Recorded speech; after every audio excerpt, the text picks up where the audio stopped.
अस्सलाम वालेकुम, मेरा नाम ज़ैनब दुरानी है। मैं डिजिटल राइट्स फाउंडेशन में एक प्रोग्राम मैनेजर रिसर्चर की हैसियत से काम करती हूँ। डिजिटल राइट्स फाउंडेशन ने आज एक इवेंट मुनक़िद किया था सेलिब्रेटिंग वॉइसेस इन मीडिया, रेजिलिएंट वॉइसेस इन मीडिया के नाम से। ये हमारे प्रोजेक्ट के साथ जुड़ा हुआ है और हमारे काम के साथ जुड़ा हुआ है जो हम जर्नलिस्ट के लिए करते हैं, जर्नलिस्ट के साथ करते हैं। हमारी ऑर्गेनाइजेशन की एक वुमेन जर्नलिस्ट नेटवर्क है जो कि 2017 में इट केम इनटू एग्जिस्टेंस, तो उसके 7 साल हम सेलिब्रेट कर रहे थे और पिछले 5 सालों से हम पर्टिकुलरली एफपीयू के साथ काम कर रहे हैं। और हमारी हर साल एक तो एनुअल इवेंट होता है रिट्रीट का, रेजिडेंसी का, जिसके लिए अभी हम चलने भी वाले हैं। बट उससे पहले हमने चूँकि ये प्रोजेक्ट साइकिल का ख़त्म था तो हम एक कल्मिनेशन और सेलिब्रेटरी इवेंट करना चाह रहे थे। थी में हमारी जो एग्जीक्यूटिव डायरेक्टर हैं डिजिटल राइट्स फाउंडेशन की निगत दार, बिकॉज़ वो इस वक्त हमारे साथ मौजूद नहीं थी, उन्होंने ऑनलाइन हमें ज्वाइन किया और उन्होंने जो हमारी कॉन्फ्रेंस में सारे लोग मौजूद थे उनको एड्रेस किया। Hello everyone, kudos to DRF team to do this alone. I think that was basically my vision to do it, that even when I'm not there, organizations should keep working and keep growing and keep flourishing and keep thriving. And I think that's the vision of all of us जिन्होंने organizations बनाई हैं और उन पे काम कर रहे हैं। And I'm just doing some other things जो कि हमारे काम को सर्वाइव करने के लिए बहुत ज़रूरी है। बट शुक्रिया बहुत बहुत। I was listening to the panel. Thank you Benazir, thank you Fawzia, Afsha, Insia, and Annie. I could only listen to a few words, but really inspiring. And this work is, and I say this all the time, it's very close to our heart. That's why we have been pushing to do this work beyond any project, beyond any funding. कभी वो पैसे तो कर लेते हैं, ना हो तब भी करते हैं। And I just want to tell you that जो भी चीज़ें यहाँ पे हम लोग डिस्कस कर रहे हैं, that's not something that कि यूजुअल एक स्टफ है जिसको बार बार हम लोग दोहराते हैं। I think it's also important बार बार दोहराना भी, क्योंकि अगर कहीं पे सुनवाई नहीं होती तो दोहराना बहुत ज़रूरी है और रिमाइंड कराना लोगों को बहुत ज़रूरी है कि क्या चैलेंजेस हैं, क्या अपॉर्चुनिटीज़ हो सकती हैं फीमेल जर्नलिस्ट के लिए, और कहाँ पे उन चैलेंजेस को सुन के भी अनसुना कर दिया जाता है। लेकिन ये कि बहुत बहुत शुक्रिया आप सब लोगों के आने का। But at the same time people who are going to retreat, good luck to them.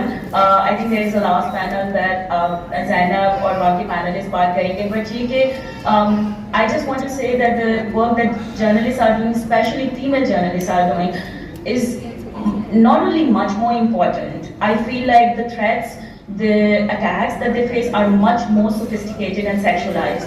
And I think that's why it's very important for us not to treat their attacks, their threats, bullying, harassment, hate speech abuse that they face online, उनको आम उसमें हमें नहीं लेना चाहिए, because in threats के साथ उनका काम जुड़ा हुआ है और जब उनके काम पे कोई फर्क पड़ता है तो फिर आवाम जो खबर सुनते हैं उन पे फर्क पड़ता है।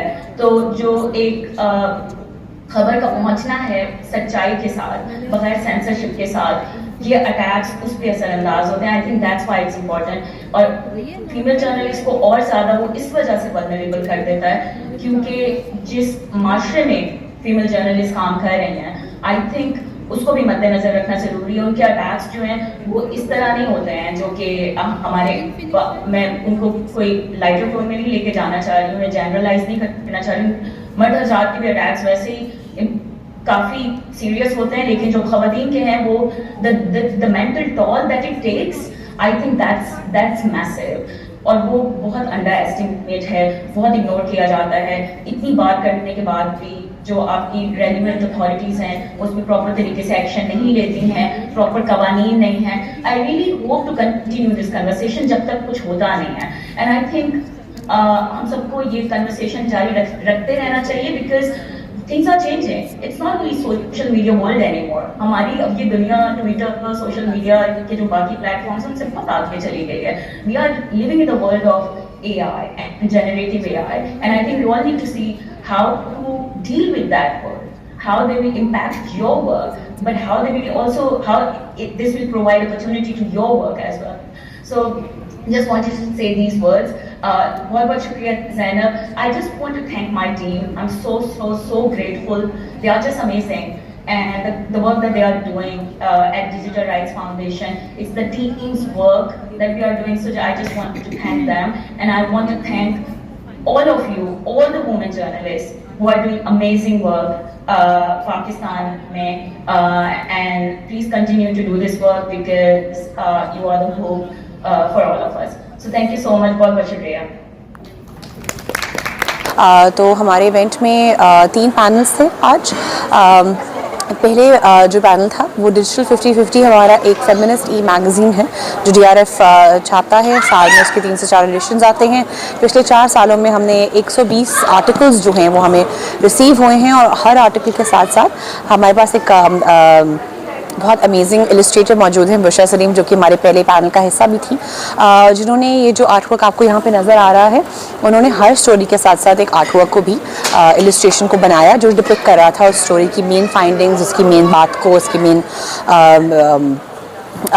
जो उसकी समेशन थी उसको एग्जीक्यूट कर रहा था. सो हमारा पहला पैनल जो था वो उस उस मैगज़ीन के ऊपर फोकस था. हमारी जो कंट्रीब्यूटर्स रह चुकी हैं 3 कंट्रीब्यूटर्स, उमाइमा, खालिदा और एक और ने हमें ज्वाइन किया, बुशरा ने भी हमें ज्वाइन किया बात करने के लिए कि स्टोरीज़ जो हमारे पास शेयर की जाती हैं, सारी कंट्रीब्यूशंस हमें आती हैं, कितनी दिल और जान से एक तो वो की जाती हैं, उन स्टोरीज़ पे उन मुद्दों पे बात की जाती है, उनकी स्टोरीज़ बनाई जाती हैं और साथ ही में उसको इलस्ट्रेट करना भी एक बहुत दिल से करने वाला काम है और एक मुश्किल काम है जिसको वो बहुत अच्छे से अंजाम भी देती हैं. हमारा जो सेकेंड पैनल था उसमें हमारे पास बहुत अमेजिंग ख़वातीन जर्नलिस्ट जिनमें फौजिया यज़दानी, इंसिया सैयद भी शामिल थी, बेनज़ीर शाह हमें मॉडरेट कर रही थी उस पैनल को. उसमें हमारी जो जर्नलिस्टिक कम्युनिटी, स्पेशली जो ख़वातीन जर्नलिस्ट हैं, उनकी जो स्ट्रगल्स हैं, जो चैलेंजेस फेस करती हैं, जो हमें रेजिलियंस और कम्युनिटी गैदरिंग करने की ज़रूरत है, उसके ऊपर से फोकस किया. और जो आखिरी पैनल था दिन का उसको मैंने खुद मॉडरेट किया. हमारे साथ NCHR के कामरान साहब, सेक्रेटरी जो NCHR है, उन्होंने हमें ज्वाइन किया. साथ ही में DRF की जो साइबर हरासमेंट हेल्पलाइन है उसकी हेड हायरा बासित और हमारी सीनियर लीगल मेंबर जो हैं Iram Shuja, and last but not least Usama Khilji जो एक नोटेड डिजिटल राइट्स एक्टिविस्ट हैं, उन्होंने शिरकत की. और जो कन्वर्सेशन थी वो जो जर्नलिस्ट हैं ऑनलाइन स्पेसेस में उन्हें क्या चैलेंजेस जो हैं वो दरपेश आते हैं, उन्हें किस तरह हैंडल किया जाता है. NCHR और DRF की जो एक मिली जुली काविश है एक हेल्पलाइन की, उस पर कामरान साहब ने नज़रसानी की. हायरा ने हमारे साथ शेयर किया कि जो हमारी हेल्पलाइन है उसके ऊपर हम किस तरह से हेल्प करने की कोशिश करते हैं जर्नलिस्ट की. और ओवरऑल बेसिकली जो हमारा इवेंट था is just to celebrate the amazing women who make up our journalist network, and also to me it is to celebrate the amazing work that my colleagues do. Thank you so much.